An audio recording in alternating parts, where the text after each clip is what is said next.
Salut, c'est Fabrice, bienvenue dans cette vidéo. Alors aujourd'hui je voulais vous parler de Gmail. Je ne sais pas si vous utilisez cette messagerie, mais pour moi c'est vraiment une des meilleures qui existent pour toutes sortes de raisons. En fait déjà c'est un webmail. Il n'y a pas besoin d'installer de logiciel sur son ordinateur, c'est fait totalement en ligne.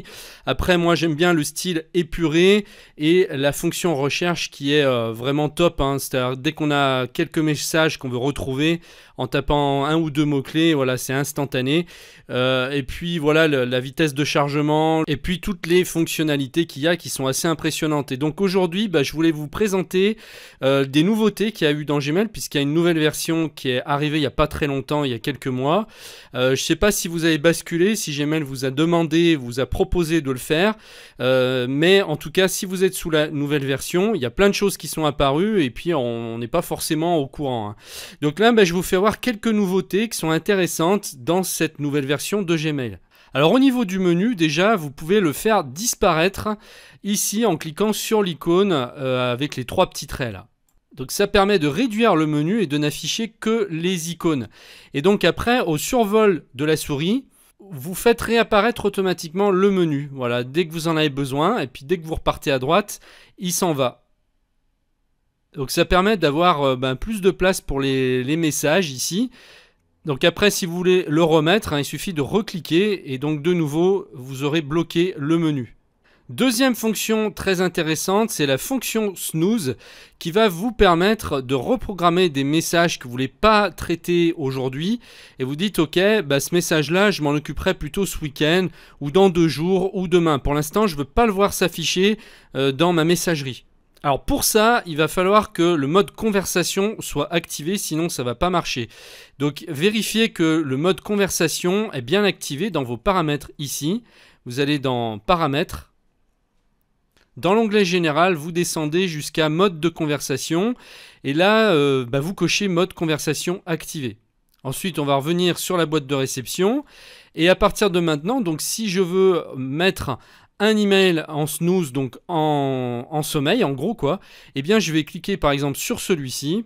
J'ai un petit réveil qui s'affiche en haut ici, mettre en attente. Vous cliquez dessus et là, on vous propose de le réafficher plus tard dans la journée ou demain, ou plus tard dans la semaine, ou ce week-end, ou la semaine prochaine. Sinon, vous pouvez choisir l'heure et la date. Donc là, admettons, je dis, voilà, je veux le faire pour ce week-end. Vous cliquez ici.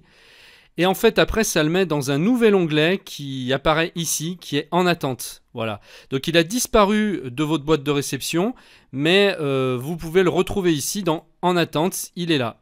Sinon, il va se réafficher automatiquement le week-end, donc le samedi à partir de 8 h. C'était l'heure par défaut qui était désignée.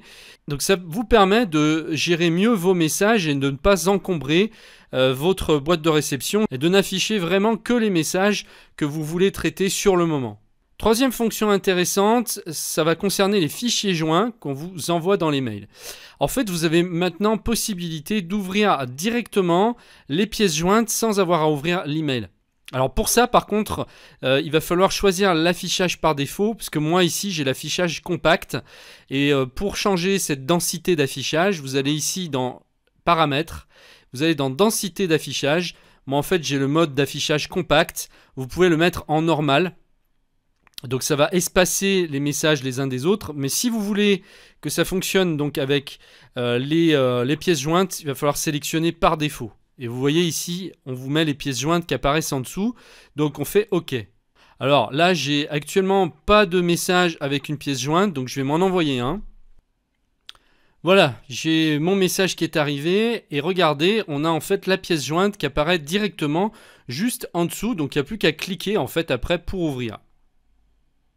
Une autre nouveauté intéressante, au survol de la souris sur chacun de vos messages, vous voyez apparaître ici maintenant des icônes qu'on ne voyait pas apparaître avant. Donc vous avez possibilité d'archiver tout de suite le message sans l'ouvrir, de le supprimer ou de le marquer comme lu. Et ça, vous pouvez le faire donc sans avoir à ouvrir votre message.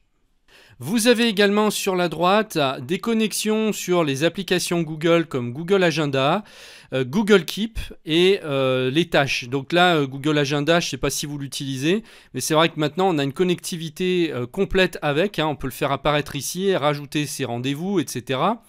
Là, vous avez Google Keep, qui est un système de notes en ligne. Donc, c'est un peu comme des post-it virtuels. Et puis, vous avez ici les tâches. Donc, si vous voulez ajouter des tâches, soit vos courses à ajouter ou des tâches qui sont en rapport avec votre messagerie, c'est-à-dire, voilà, si vous devez répondre à quelqu'un, etc., vous pouvez le mettre ici. Donc avant, on n'avait pas ces icônes qui apparaissaient là. Ensuite, vous pouvez ajouter ici des modules complémentaires. Donc ce sont des applications qui vont fonctionner avec Gmail. Donc là, eh bien, vous pouvez les activer à partir d'ici. Alors pour résoudre le problème de confidentialité qui se pose dans certains cas, hein, vous savez cette fameuse confidentialité qui nous pose tant de problèmes ces dernières années avec Internet, eh bien Gmail a pensé à ajouter une fonction pour envoyer des emails confidentiels. Alors comment ça marche ? Lorsque vous allez envoyer un message, donc là je vais cliquer sur Nouveau message, vous allez écrire votre message et en bas vous avez ici une petite icône, un cadenas avec une montre. Vous allez cliquer dessus. Grâce à cette fonction, vous allez pouvoir définir un délai d'expiration pour que votre mail que vous aurez envoyé s'autodétruise donc à cette date d'expiration. Donc par défaut, là c'est réglé sur une semaine, mais vous pouvez changer. Vous pouvez dire que l'expiration se fasse le jour d'après, donc expiration dans un jour, dans une semaine, dans un mois, dans 3 mois ou dans 5 ans. Donc là, dès que vous allez l'envoyer, votre destinataire va pouvoir le lire sans problème. Mais donc, le message disparaîtra de sa messagerie au bout du délai que vous aurez choisi. Et vous pouvez ajouter encore un niveau de sécurité en plus en exigeant que le destinataire reçoive un code secret par SMS pour pouvoir ouvrir le message. Comme ça, au moins, vous êtes sûr qu'il n'y a que lui en fait qui va le lire, puisqu'il faudra que ce code lui soit envoyé sur son smartphone par SMS, donc qu'il relève le numéro et qu'il entre ensuite dans son message pour pouvoir le lire. Donc ça, c'est vraiment hyper intéressant quand vous allez envoyer par exemple un mot de passe à quelqu'un que vous voulez que ce mot de passe ne reste pas dans la messagerie par exemple. Donc voilà, j'espère que cette vidéo vous aura plu. Si vous utilisez Gmail, il est possible que vous n'étiez pas au courant de ces nouvelles fonctionnalités.